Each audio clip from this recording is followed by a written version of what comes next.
اوہو اپی، آج تو آپ بہت پیاری لگ رہی ہیں۔ کامران بھائی نے آپ کو اس روپ میں دیکھ لیا تو یقیناً اپنے حواس کھو بیٹھیں گے۔ ماہم سفیر نے سیٹی کے انداز میں ہونٹ سکیڑتے ہوئے اپنی بہن کی خوبصورتی پر بلا مبالغہ تبصرہ کیا تھا، جس پر شاہم سفیر کے چہرے پر چند پل کے لیے شرمیلی مسکان ابھر کر معدوم ہوئی تھی۔ خدا کرے کہ ایسا ہی ہو، مگر پہلے وہ آ تو جائیں۔ پتہ نہیں کیوں مگر میرا دل بہت گھبرا رہا ہے، شاہم نے فکر مندی سے کہا تھا۔ مگر کیوں اپی، ایسا پہلی بار تو نہیں ہوا کہ ہم گھر پر اکیلے ہوں۔ آپ اکثر ایسے ہی گھر پر اکیلی ہوتی ہیں اور میں ہی آپ کے پاس ہوتی ہوں۔ کبھی کبھی بابا آ جاتے ہیں، ماہم سفیر نے اس کی بے چینی پر حیرت سے سوال کیا تھا۔ ہاں، مگر موسم کے تیور آج بے حد خراب ہیں اور شام کے سائے گہرے ہو رہے ہیں۔ میں خود بھی اپنی اس بے چینی پر حیران ہوں۔ ماہم اور شاہم اس وقت گھر پر بالکل اکیلی تھیں اور ان کی بلڈنگ کے قریب ہی ایک جگہ پر کسی اکیلی لڑکی کا بری طرح سے قتل کیا گیا تھا، جس پر شاہم سفیر کو آج پہلی بار بے حد خوف اور گھبراہٹ محسوس ہو رہی تھی۔ بھلے ان کی بلڈنگ میں سیکیورٹی کے انتظامات کافی بہترین تھے اور ان کا فلیٹ بھی تیسری منزل پر تھا، مگر یہ بالکل فطری سی بات تھی کہ لوگ اپنے ارد گرد کو تو کیا کسی دور دراز شہر میں بھی کسی سانحہ کے بارے میں جان لیں تو ایسے ہی تنہائی میں خوف اور وہم کا شکار ہو جایا کرتے ہیں۔ اور شاہم سفیر تو ہمیشہ سے چڑیا جیسا دل رکھتی تھی، اپنی بلڈنگ کے بے حد قریب ایک ہی روز پہلے ہونے والے سانحہ کو کیسے نظر انداز کرتی۔ گزشتہ رات تو اس کے بابا خود ماہم کے ساتھ اس کے فلیٹ پر موجود تھے، مگر آج صبح ہی کسی کام کے سلسلے میں واپس گھر چلے گئے اور اب رات ہونے کو تھی اور ماہم اور شاہم اپنے فلیٹ پر بالکل تنہا تھی۔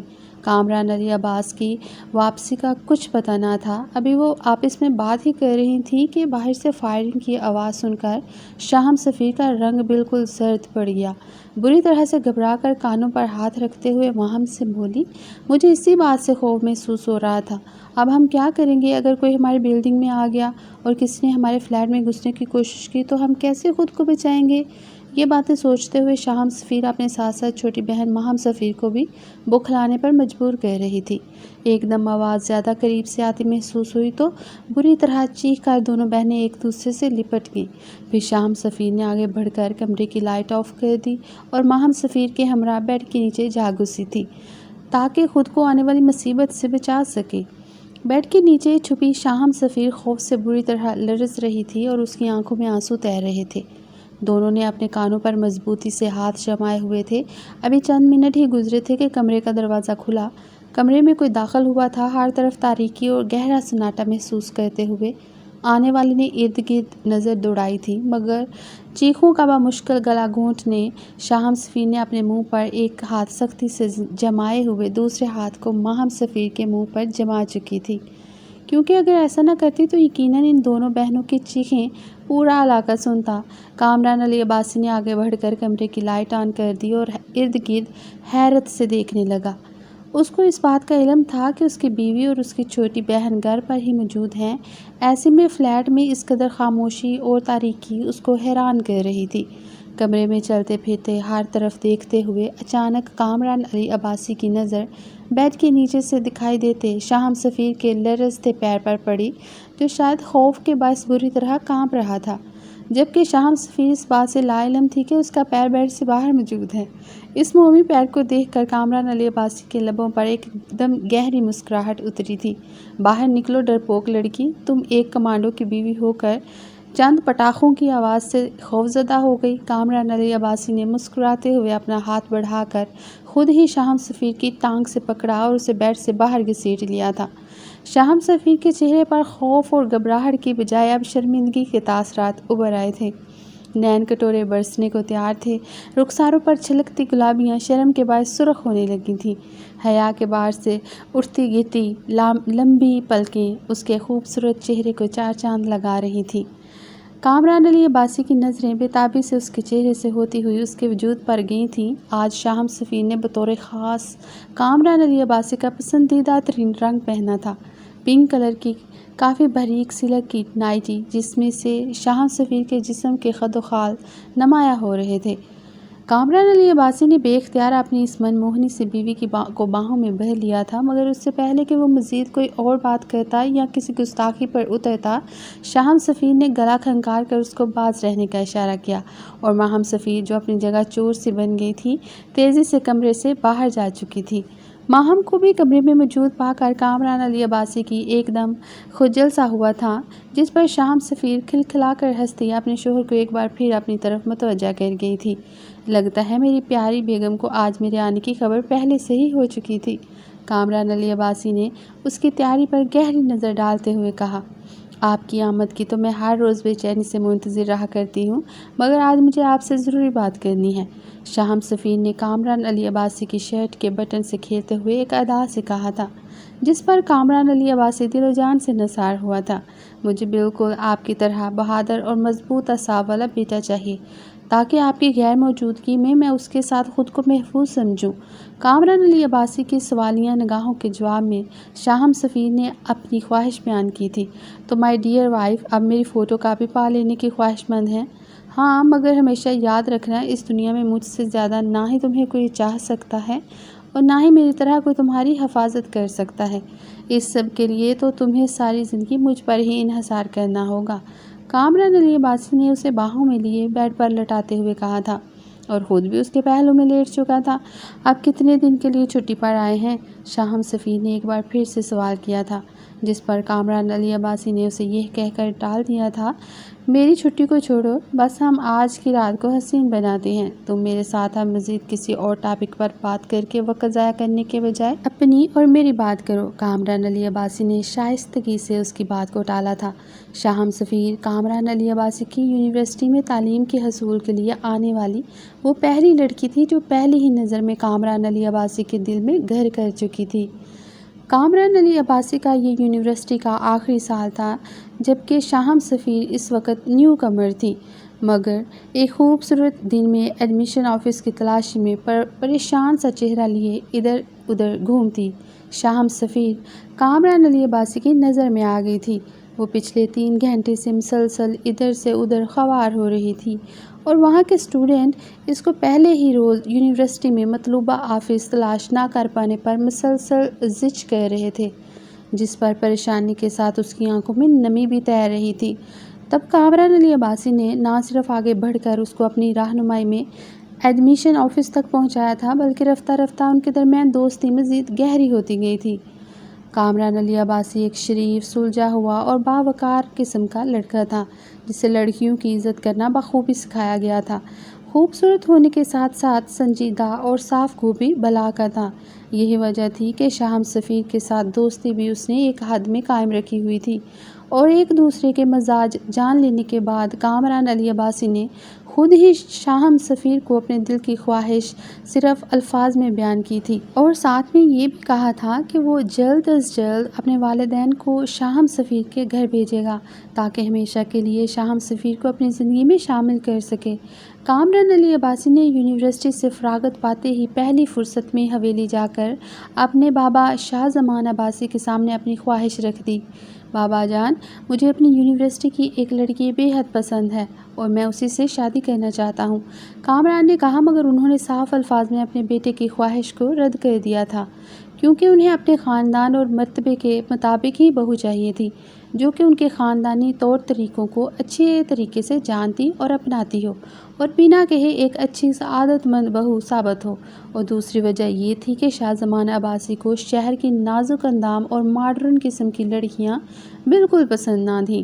ان کے خیال میں شہری لڑکیاں بے شرم اور بد لحاظ ہوتی ہیں، اس لیے انہوں نے بنا دیکھے اور جانچے ہی کامران علی عباسی کو صاف الفاظ میں کہہ دیا تھا، میں ہرگز تمہارے لیے کوئی شہر کی انجان لڑکی کو قبول نہیں کروں گا، تم بھی یہ بات اپنے دماغ میں بٹھا لو تو تمہارے لیے بہتر ہوگا۔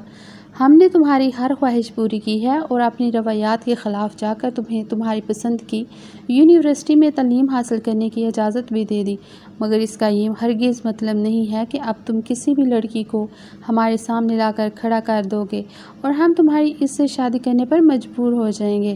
شادی دو خاندانوں کے مابین طے پا جانے والا ایک ایسا رشتہ ہے جس میں میاں بیوی کی پرسکون ازدواجی زندگی کے ساتھ ساتھ آئندہ نسلوں کی بھی تربیت مشروط ہوتی ہے۔ ایسے میں ایک قطعی انجان خاندان کے ساتھ ساری زندگی کا تعلق قائم کرنا میرے نزدیک سراسر حماقت ہے، اور آج کل کی نوجوان نسل بلا وجہ جوش و جذبات میں وقتی انسیت کو محبت کا نام دینے لگی ہے۔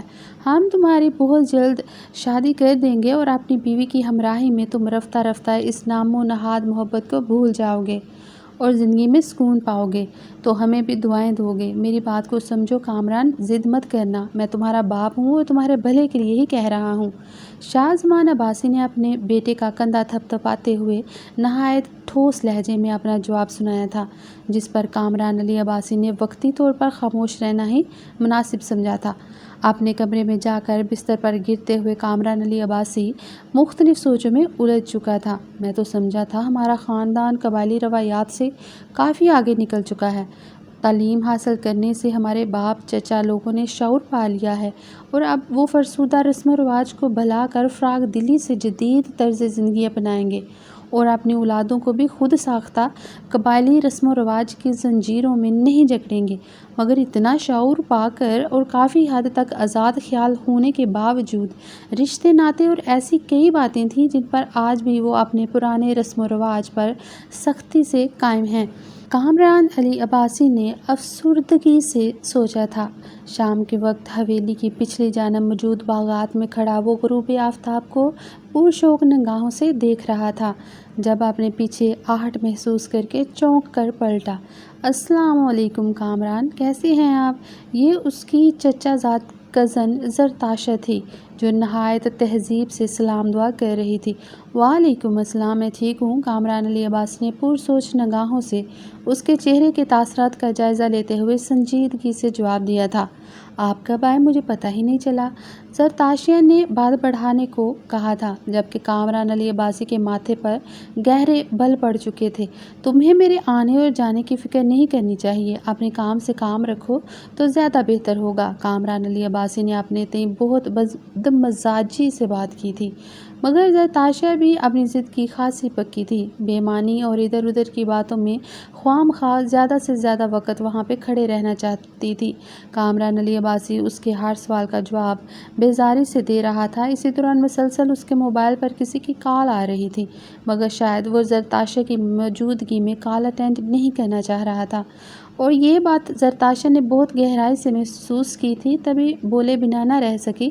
آپ بہت بدل گئے ہیں کامران، آپ کو اب میری ہر بات بری لگنے لگی ہے، کیا اس کی کوئی خاص وجہ ہے؟ زرتاشہ نے بے چارگی سے کہا تھا، جس پر کامران علی عباسی نے چونک کر اس کی جانب دیکھا تھا۔ اس کے لہجے میں نمی صاف محسوس کی جا سکتی تھی، مگر پھر سر جھٹک کر اس نے رخ دوسری طرف کر لیا۔ وہ کسی بھی کمزور لمحے کی ضد میں نہیں آنا چاہتا تھا۔ ایک بار وہ فیصلہ کر چکا تھا اور اپنے دل میں شاہم سفیر کو جو مقام دے چکا تھا، وہ کسی دوسری لڑکی کو دینا مناسب نہیں تھا۔ اسی لیے وہ دل میں پختہ عہد کر چکا تھا کہ کسی بھی قسم کی جذباتی بلیک میلنگ کا شکار ہرگز نہ ہوگا اور اپنی بات پر ڈٹ کر کوشش کرے گا۔ ایک نہ ایک دن جب اس کے والدین اس کی خواہش پر راضی ہو جائیں گے تو تب وہ باقی سب کو بھی اپنے دل کی خوشی کے بارے میں صاف الفاظ میں بتا دے گا۔ مگر 2 سال تک مسلسل شاہ زمان عباسی کے منت ترلے کرنے کے باوجود کامران علی عباسی کو خاطر خواہ کامیابی حاصل نہیں ہو پائی تھی، بلکہ شاہ زمان عباسی کی جانب سے کامران علی عباسی پر مسلسل دباؤ بڑھتا جا رہا تھا کہ وہ اپنے چچا زاد زرتاشہ سے جلد از جلد نکاح کر لے، جو کہ اس کے بچپن کی منگیتر تھی۔ مگر کامران علی عباسی کو ہمیشہ ہی بچپن میں طے کیے جانے والے رشتوں سے چڑ تھی۔ اس نے اپنے خاندان میں کئی لڑکوں کو بچپن کے طے کیے رشتوں پر ناخوش ہوتے دیکھا تھا، اور وہ نہیں چاہتا تھا کہ وہ اپنی بزدلی کے باعث 3 لوگوں کی زندگیاں برباد کر کے رکھ دے۔ اس کے نزدیک ناراض ہو چکے والدین کو منانا ممکن تھا، مگر اپنی محبت کے بغیر خوش رہنا ناممکن سی بات تھی۔ اسی لیے تھک ہار کر کامران علی عباسی نے جاب ملنے کے فوراً بعد ہی جس شہر میں اپنی تعلیم مکمل کی تھی، وہیں پر ایک پوش علاقے میں فلیٹ خریدا اور شاہم سفیر کے والد کے پاس خود ہی ایک دوست اور اس کی فیملی کے ہمراہ رشتہ لے کر پہنچ گیا۔ شاہم کے والد جو شاید کبھی بھی کامران علی عباسی کو والدین کے بنا رشتہ لے کر آنے پر اپنی بیٹی نہ دیتے، اس کے اچھے جاب کے بارے میں جان کے اور یہ یقین دلانے پر کہ وہ جلد ہی اپنے والدین کو اس رشتے کے لیے راضی کر لے گا، سفیر خان نے نہ صرف اس رشتہ پر حامی بھر لی بلکہ کچھ عرصے میں سادگی سے نکاح کر کے اپنی بیٹی کو اس کے شوہر کے ہمراہ رخصت بھی کر دیا۔ یہی وجہ تھی کہ بھرے پڑے گھر کا ہونے کے باوجود کامران علی عباسی کی بیوی اکثر اپنے فلیٹ پر تنہا ہوتی تھی اور تنہائی کے خوف سے کبھی والدین کو تو کبھی بہن کو اپنے پاس بلا لیا کرتی تھی۔ کامران علی عباسی اپنے والدین کی اتنی لمبی ناراضگی پر سرد آہ بھرتے ہوئے آہستگی سے بستر سے اٹھا تھا اور جلدی سے واپس جانے کے لیے تیاری کرنے اٹھ کھڑا ہوا۔ کھٹکے کی آواز پر شاہم سفیر نے سر اٹھا کر دیکھا تو کامران علی عباسی کی تیاری دیکھ کر حیرت سے اٹھ کر بیٹھ گئی۔ آپ اتنی سی دیر کے لیے آئے تھے؟ شاہم سفیر نے اداس ہوتے ہوئے پوچھا تھا۔ اب جاگ گئی ہو تو جلدی سے میری پیکنگ کر دو، مجھے ابھی نکلنا ہے، اور ہاں، میری شادی والی شیروانی بھی بیگ میں رکھ دینا۔ کامران علی عباسی نے اس کی اداسی پر مسکراہٹ دباتے ہوئے حکم نامہ جاری کیا تھا اور شاہم سفیر جو اس کی پکنک کی غرض سے تیزی سے بستر سے اٹھی تھی، شیروانی کے نام پر ایک دم ٹھٹک کر رہ گئی۔ اب کہاں جا رہے ہیں؟ کیا بہت ضروری کام ہے؟ اور شیروانی؟ شاہم سفیر نے انتہائی مشکوک لہجے اور نظروں سے کامران علی عباسی کے چہرے کے تاثرات کا جائزہ لینا چاہا مگر کچھ بھی اخذ نہیں کر پائی تھی۔ جلدی کرو، مجھے 10 منٹ میں نکلنا ہے، بہت ضروری کام ہے، واپس آ کر میں سب کچھ بتاؤں گا۔ اس نے جلدی بات کو سمیٹنا چاہا تھا مگر شاہم سفیر اس وقت بالکل بھی رعایت کرنے کے موڈ میں نہ تھی۔ اس کے اصرار پر مختصراً کامران علی عباسی نے اپنے بارے میں آدھی جھوٹی اور آدھی سچی کہانی سنا کر اپنے تئیں اسے مطمئن کر لیا تھا اور تیزی سے خدا حافظ کہتے پیک شدہ بیگ لے کر کمرے سے نکل گیا اور شاہم سفیر کے پورے وجود پر ایک عجیب سی تھکن اور اداسی چھا گئی تھی۔ شادی ہو جانے کے باوجود بھی شاہم سفیر کے دل کو روز ہی دھڑکا لگا رہتا تھا کہ کہیں کامران دوسری شادی نہ کر لے، کیونکہ اس کے سسرال والے اب بھی اپنے بیٹے پر مسلسل دباؤ ڈال رہے تھے کہ ان کی پسند سے خاندانی لڑکی کے ساتھ شادی کرے۔ اب کامران علی عباسی کا اپنی شیروانی رکھ کر جلدی میں نکلنا بھلے وہ شاہم سفیر کو کافی حد تک مطمئن کر کے گیا تھا مگر شاہم کے دل میں ایک مستقل خدشہ بار بار سر اٹھا رہا تھا، کہیں اس کا شوہر غلط بیانی کر کے خاموشی سے اپنے والدین کی چاہت کے مطابق دوسری شادی نہ کر لے۔ جبکہ کامران علی عباسی کی محبت اور شخصیت کو دیکھتے ہوئے شاہم سفیر کی چھوٹی بہن ماہم سفیر بھی بڑی شدت سے دعا گو تھی کہ اسے بھی اپنی بہنوئی کی طرح ہی کوئی شخص مل جائے تاکہ بنا سسرالی جھنجھٹ کے وہ بھی ایک پرسکون اور خوشحال زندگی گزارے۔ وہ نہیں جانتی تھی کہ اس طرح کی زندگی گزارنا شاہم سفیر کے لیے کس قدر مشکل اور پریشان کن تھا۔ وہ گھٹ گھٹ کر جینے پر مجبور تھی۔ کامران علی عباسی آفس میں کافی دیر مصروف رہنے کے بعد دوپہر کے قریب لندن پرواز کر گیا تھا۔ اندازے کے مطابق اس بار کامران علی عباسی کو 10 سے 15 دن اپنے مشن کی خاطر لندن میں گزارنا تھے مگر کون جانتا تھا کہ وہاں پر اس کے لیے ایک نئی مصیبت پہلے سے ہی منتظر تھی۔ یہ ایک سرد ترین مگر سہانی شام تھی۔ کامران علی عباسی کسٹم کلیئرنس سے اپنا بیگ لے کر ایئرپورٹ سے باہر نکلا تو ٹیکسی میں سوار ہو کر ایک ہوٹل کی جانب روانہ ہو گیا۔ گھنے بادل اور تیز برفیلی ہوا موسم کو بے حد سرد کر رہے تھے۔ ابھی ایئرپورٹ سے کچھ ہی فاصلہ طے کیا تھا کہ اچانک موسلا دھار بارش شروع ہو گئی اور ارد گرد ہر طرف جھل تھل کا ماحول بن گیا تھا۔ تبھی اچانک ٹیکسی کے سامنے ایک لڑکی آن کھڑی ہوئی اور ٹیکسی کو روکنے کے لیے اشارہ کرنے لگی۔ اس کے اس طرح ٹیکسی کے عین سامنے کھڑے ہونے پر ٹیکسی والے کو بروقت بریک لگانا پڑی تھی، جبکہ کامران علی عباسی اس سچویشن سے بری طرح بیزار ہوا تھا۔ اسے جلد از جلد ہوٹل پہنچنا تھا کیونکہ اس کا کافی سارا پیپر ورک ابھی پینڈنگ تھا۔ ٹیکسی کے رکتے ہی ڈرائیور کی جانب جانے کے بجائے وہ لڑکی گھوم کر پیسنجر سیٹ پر بیٹھے کامران علی عباسی کی جانب گئی اور شیشے پر انگلی سے ناک کیا۔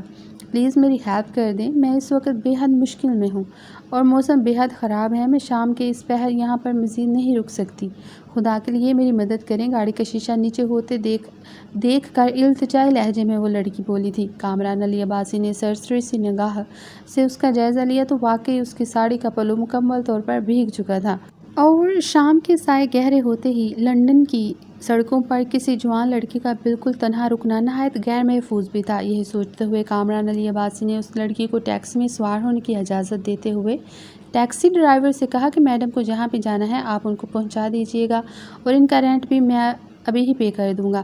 کامران علی عباسی نے اپنی طرف سے لڑکی کو لفٹ کے ساتھ ایک اور آسانی بھی دے دی تھی، مگر اس کی اگلی بات پر وہ حیران رہ گیا تھا۔ میرے پاس کوئی ٹھکانہ نہیں ہے، جہاں میں جاؤں آپ مجھے اپنے ساتھ ہی لے جائیں۔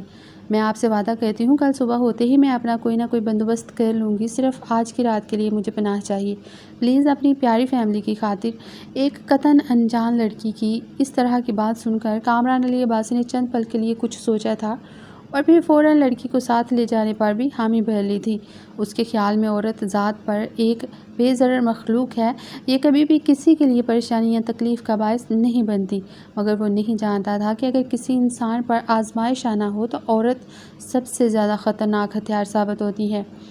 مطلوبہ ہوٹل میں پہنچ کر کامران علی عباسی نے اپنے لیے ایک روم ریزرو کروایا تھا اور اس لڑکی کے لیے ایک الگ روم بک کروانا چاہ رہا تھا، مگر لڑکی نے ایک بار پھر بیچاری سے شکل بناتے ہوئے اس کو ایک طرف لے جا کر کہا تھا، خدا کے لیے میری بات کو سمجھنے کی کوشش کریں، میری جان کو خطرہ ہے۔ اگر یہاں ہوٹل میں بھی مجھے اکیلا رکنے کے دوران مجھ پر حملہ ہوا تو میں خود کو کیسے بچا پاؤں گی؟ آپ میرا یقین کریں، میں بس ایک ہی رات کے لیے آپ سے پناہ مانگ رہی ہوں۔ اگر میرے پاس کوئی دوسرا آپشن موجود ہوتا تو میں کبھی آپ کو اس مشکل میں اپنے ساتھ نہ گھسیٹتی۔ وہ لڑکی کچھ اس انداز میں التجا کر رہی تھی کہ نہ چاہتے ہوئے بھی کامران علی عباسی ایک بار پھر سے نرم پڑ چکا تھا اور اس لڑکی کی بات مانتے ہوئے اسے اپنے ہمراہ اپنے کمرے میں لے آیا تھا۔ اس کا مقصد صرف اور صرف لڑکی کو محفوظ پناہ گاہ مہیا کرنا تھا، نہیں جانتا تھا کہ اس لڑکی کی موجودگی خود اسی کی عزت اور جان کے لیے خطرہ بن جائے گی۔ روم میں پہنچ کر لڑکی نے مکمل طور پر بھیگ چکا ساڑی کا پلو اپنے کندھے سے اتار کر ایک طرف کر دیا تھا اور کامران علی عباسی اس کی اس بے باک حرکت پر بکھلا کر ایک دم تیزی سے پلٹ کر کھڑکی کی طرف رخ موڑے کھڑا تھا۔ کامران علی عباسی کو اپنی غلطی کا شدت سے احساس ہوا تھا، شاید اس کو ایک انجان لڑکی کو ایک ہی کمرے میں حفاظت کی خاطر نہیں لانا چاہیے تھا۔ رات کا وقت ہو رہا تھا، ایک انجان لڑکی کے ساتھ بالکل تنہا ہونے پر اس کے اعصاب جھنجھنا اٹھے تھے، جبکہ لڑکی لاپرواہی سے اپنی ساڑی کے پلو کو جاڑ جاڑ کر خشک کرتے ہوئے بولی تھی، کیا آپ کے پاس کوئی اور کپڑے ہوں گے تاکہ میں اپنی اس ساڑی کو خشک کر لوں؟ میرے پاس اور کوئی ڈریس نہیں ہے، اور وہ سردی کے باعث تھر تھر کانپ رہی تھی۔ لڑکی نے کمرے میں چھائے گہرے سکوت کو توڑا تھا، میرے پاس بھی اور ڈریسز نہیں ہیں، میں یہاں صرف چند روز کے لیے رکنے آیا ہوں، آپ کو اپنا حلیہ درست کر لینا چاہیے، اب آپ یہ ساڑی خشک کرنا چاہتی ہیں۔ کامران علی عباسی نہ چاہتے ہوئے بھی پلٹ کر اسے گھورنے لگا تھا، مگر تب وہ چونک گیا جب اس لڑکی کو مسلسل اپنے بیگ پر نظریں جمائے دیکھا، پھر گہری سانس لیتے ہوئے آگے بڑھا اور اپنے بیگ کو اپنے سامنے رکھ کر اس میں سے ایک جیکٹ نکال کر اس لڑکی کو تھماتے ہوئے بولا، اسی سے گزارا چلا لو، میرے پاس اس کے علاوہ تمہیں دینے کے لیے کچھ نہیں ہے۔ کامران علی عباسی کے اس قدر احتیاط پر وہ لڑکی بری طرح سے بیزار ہوئی تھی اور بار بار اپنے حسن کے جال میں پھنسانے کے لیے کامران علی عباسی کو مخاطب کر رہی تھی، مگر یہ شخص جانے کس مٹی کا بنا تھا۔ ایک جوان اور خوبصورت لڑکی کے ساتھ تنہائی پا کر بھی وہ خود کو قابو میں رکھے ہوئے تھا۔ میں واش روم یوز کر سکتی ہوں؟ اس نے ایک بار پھر سے کامران علی عباسی کو مخاطب کیا تھا۔ ہاں ضرور، کیوں نہیں، اس بار بھی جواب لا تعلق اور مختصر سا تھا۔ وہ خاموشی سے سر جھاڑ کر واش روم میں جا گھسی تھی، نازک سراپے پر سے ساڑی اتار کر ایک طرف رکھی اور کامران علی عباسی کی دی ہوئی جیکٹ پہن کر شیشے میں اپنا عکس دیکھا تو لبوں پر گہری معنی خیز سی مسکراہٹ ٹھہر گئی تھی۔ اس بار وہ پر امید تھی کہ اس کا منصوبہ ضرور پایہ تکمیل کو پہنچے گا۔ وہ بے باک سے حلیے میں باتھ روم سے باہر نکل کر کامران علی عباسی کے سامنے جا کھڑی ہوئی کہ اس کی آمد پر پلٹ کر کامران علی عباسی نے دیکھا تو بری طرح بکھلا گیا تھا۔ محترمہ، یہ آپ نے کیا حلیہ بنا رکھا ہے؟ میں آپ کو آج کی رات پناہ دینے کو لایا تھا، مگر آپ تو سر پر سوار ہو رہی ہیں، آخر چاہتی کیا ہیں آپ؟ فوراً اپنا حلیہ درست کریں۔ اس کے سراپے کو مکمل نظر انداز کرتے اس بار کامران علی عباسی نے نہایت پتھریلے لہجے میں کہا تھا۔ اس لڑکی کی حرکتیں اسے غیر معمولی لگ رہی تھیں۔ میں آپ کو چاہتی ہوں، آپ اس وقت میری خوشی کا اندازہ نہیں لگا سکتے کہ مجھے ایک کمانڈو کو قریب سے دیکھنے کا موقع ملا ہے۔ انجان لڑکی کی اس بات پر کامران علی عباسی نے بری طرح سے چونک کر دیکھا۔ دیکھو، تم جو کوئی بھی ہو، میرا پیچھا چھوڑ دو، میں شادی شدہ ہوں اور اپنی بیوی کے ساتھ خوش ہوں، اس لیے بہتر ہوگا تم اپنے دماغ سے فضول قسم کی سوچوں کو نکال کر باہر کرو، میری زندگی میں کسی دوسری عورت کے لیے کوئی جگہ نہیں ہے۔ کامران علی عباسی نے صاف گوئی کا مظاہرہ کیا تھا، جانتی ہوں آپ بیوی والے ہیں اور آپ کی بیوی آپ کو بہت عزیز ہے، مگر میرے لیے وہ میری سوتن سے کم نہیں ہے۔ جس سے مجھے شدید قسم کی جیلسی ہوتی ہے۔ جواباً اس لڑکی نے اعتماد سے اس کے اعصاب پر بم پھوڑا تھا۔ کامران علی عباسی نے اسے دیوار کے ساتھ لگاتے ہوئے اپنا ریوالور اس کی کان پٹی پر رکھ کر خون خوار نگاہوں سے گھورا اور کہا، صاف صاف بتاؤ تم کون ہو اور یہاں کس مقصد کے لیے آئی ہو؟ اب مزید کوئی غلط بیانی میں برداشت نہیں کروں گا۔ تم میری ذاتی زندگی کے بارے میں کیسے جانتی ہو؟ مجھے سب کچھ صاف صاف بتاؤ۔ اپنی عزیز جان بیوی کا ذکر آتے ہی کامران علی عباس کے حواس مختل ہونے لگے تھے۔ اس کی آنکھوں سے شرارے پھوٹ رہے تھے۔ میرا یقین کریں، میں آپ سے بے پناہ محبت کرتی ہوں۔ آپ ایک بار میری محبت کو آزما کر تو دیکھیں۔ میں نینا ہوں اور آپ کی تصاویر دیکھ کر میں خود کو آپ سے محبت کرنے سے روک نہیں پائی۔ اپنی کن پٹی پر ریوالور کی موجودگی میں وہ بری طرح سے بکھلائی تھی اور اپنا تعارف دیتے ہوئے اپنے آنے کی وجہ بھی بتانے لگی۔ کون سی محبت؟ کیسی محبت؟ سچ بتاؤ لڑکی، میں تمہیں جانتا تک نہیں ہوں اور تم مجھ سے محبت کی دعوے دار ہو۔ تم نے میرے بارے میں معلومات کہاں سے لی ہیں؟ کیا تم میری جاسوسی کرنے آئی ہو؟ کامران علی عباسی نے ریوالور اپنی جیکٹ کی جیب میں رکھتے ہوئے اس لڑکی کو بیڈ پر پٹخا تھا۔ جھٹکے سے جیکٹ کھل گئی تھی اور گہرے گلے کی بلاؤز کی وجہ سے جسم کے خد و خال نمایاں ہو رہے تھے۔ اس صورتحال سے پریشان ہو کر کامران علی عباسی نے بیڈ کے کنارے پر پڑا کمفرٹر اٹھا کر اس پر ڈال دیا، جس سے اب وہ مکمل طور پر پردے میں تھی۔ اب کامران علی عباسی نے اس کے چہرے پر جھکتے ہوئے اس کی گردن کو اپنے ہاتھ کے مضبوط گرفت میں لیتے ہوئے کہا تھا، اب بتاؤ حقیقت کیا ہے نینا؟ نینا نامی لڑکی اب کافی حد تک اپنے اوپر قابو پا چکی تھی۔ مسکراتے ہوئے بولی، میں جانتی ہوں اس ملک میں آپ مجھے جان سے مارنے کی جرات نہیں کر سکتے، اور اگر آپ ایسا کرتے ہیں تو آپ خود ہی مشکل میں پھنس جائیں گے، اس لیے مجھے ڈرانے دھمکانے کی کوشش ہرگز مت کرنا۔ جہاں تک بات آپ کے بارے میں جاننے کی ہے تو اپنی اس بے وقوف کام عقل بیوی سے پوچھیں، جس نے خود ہی مجھے آپ کے بارے میں سب کچھ بتایا تھا۔ میں تو اس کی زبانی آپ کی شخصیت کے بارے میں اتنا کچھ جان کر اپنا آپ بھلا بیٹھی ہوں، آپ پر دل و جان سے فدا ہو چکی ہوں۔ آپ کے یہاں آنے کی اطلاع بھی مجھے اسی کی زبانی ملی تھی، یہی وجہ ہے کہ اسی وقت میں یہاں پر موجود ہوں۔ نینا نے صاف الفاظ میں حقیقت بیان کی تھی، جس میں اب بھی جھوٹ کی آمیزش تھی۔ تم اب بھی جھوٹ بول رہی ہو۔ میری بیوی سے تمہارا رابطہ کیسے ہو سکتا ہے؟ کیونکہ ایک تو وہ گھر سے زیادہ باہر جانا بھی پسند نہیں کرتی اور اس کی دوستیں بھی چند ایک ہیں جن سے میں کئی بار مل چکا ہوں۔ اس کے علاوہ کسی سہیلی کا سوال بھی نہیں پیدا ہوتا۔ تم اپنے بارے میں خود سارا سچ بتاؤ گی یا پھر میں تمہارے بارے میں سب کچھ خود معلوم کر لوں؟ اگر میں نے پتہ کروایا اور مجھے تمہارے بارے میں کوئی اور انفارمیشن ملی جس کی بنا پر تمہاری سچائی مشکوک ٹھہری تو میں تمہیں شوٹ کرنے میں ایک لمحہ نہیں لگاؤں گا، یہ جان لو۔ کامران علی عباسی نے دھمکا کر اس کے گرد گھیرا تنگ کیا تھا اور گلے پر دباؤ بڑھانے لگا، جس سے نینا بری طرح کھانسنے لگی تھی۔ اسے سانس لینے میں دشواری ہو رہی تھی اور پھر دونوں ہاتھ اٹھاتے ہوئے بولی، ٹھیک ہے، میں تمہیں سب بتانے کو تیار ہوں۔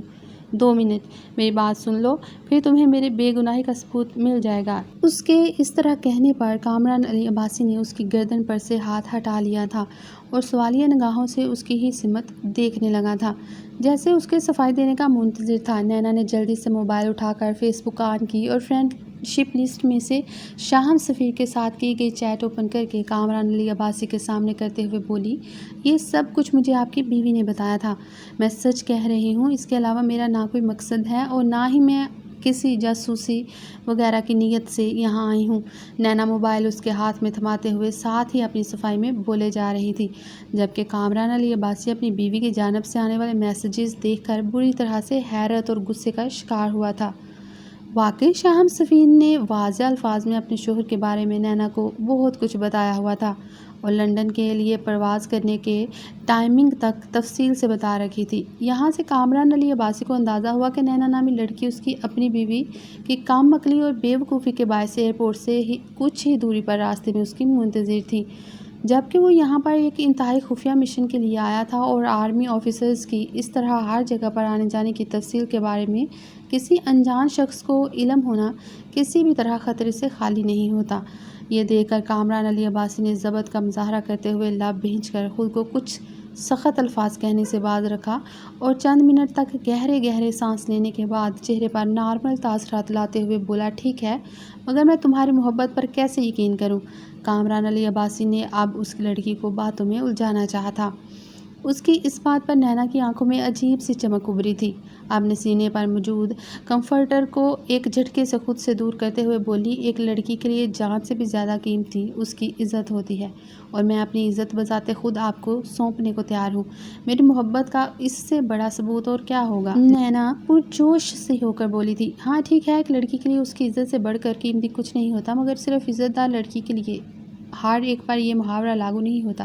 کامران علی عباسی نے نہ چاہتے ہوئے بھی اس کی موجودہ صورتحال پر گہری چوٹ کی تھی، جس پر وہ بلبلا کر رہ گئی تھی۔ ٹھیک ہے، اگر میری بات پر یقین نہ کیا تو میں چلا چلا کر پورا سٹاف تک یہاں پر جمع کر لوں گی، پھر دیتے رہنا اپنے کردار کی صفائیاں، میں دیکھتی ہوں یہاں سے بچ کر کیسے نکلتے ہیں۔ نینا نے طنزیہ انداز میں ہنستے ہوئے کامران علی عباسی کی بے بسی کا مذاق اڑایا تھا۔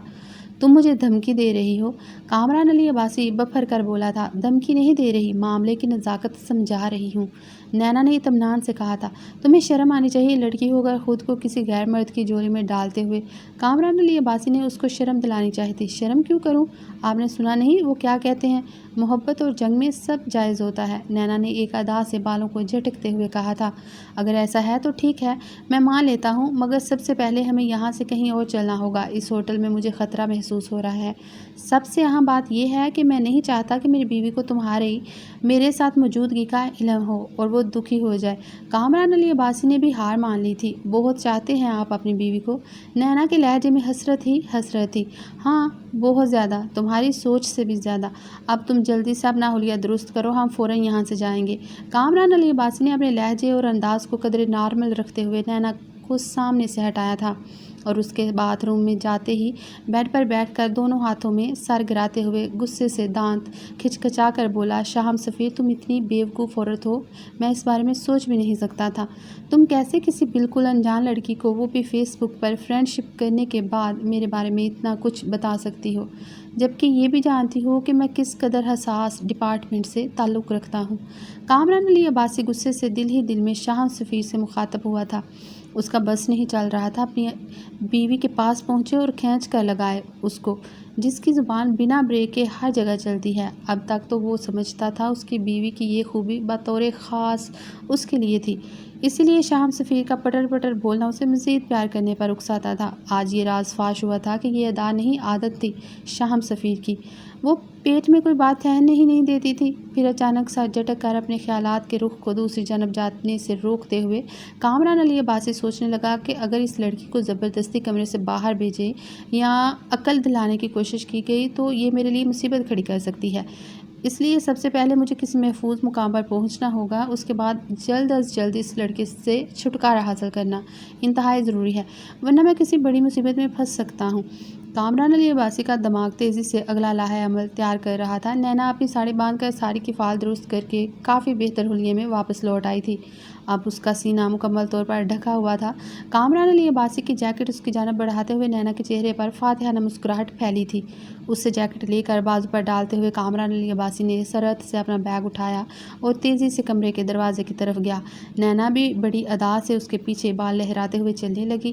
ہائے، یہ مرد کی کمزوری اسے لے ڈوبتی ہے، جیسے ہی یہ کمزور ہوتے ہیں ہم جیسی موقع پرست عورتیں موقع سے فائدہ اٹھا لیتے ہیں۔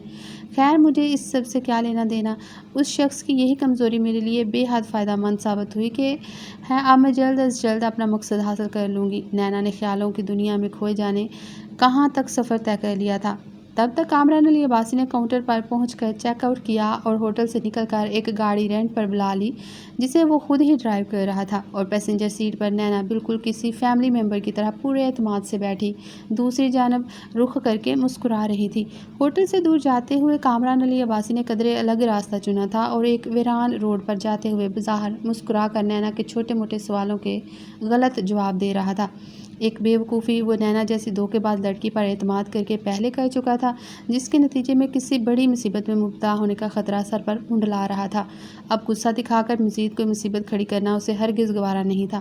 اس طرح باتوں میں مگن ہو کر نینا کافی مطمئن سی بیٹھی تھی جب ایک جھٹکے سے گاڑی روک کر کامران علی عباسی نے اس کو کچھ سمجھنے کا موقع دیے بنا گاڑی سے باہر کھینچ کر نکالا اور تاریک سڑک پر کھڑا کرتے ہوئے بولا، اب تم بھلے جتنا جھوٹ بولنا چاہو بول سکتی ہو، اور اگر چلا کر کسی کو مدد کے لیے بلانا چاہو تو بھی شوق پورا کر لو، مگر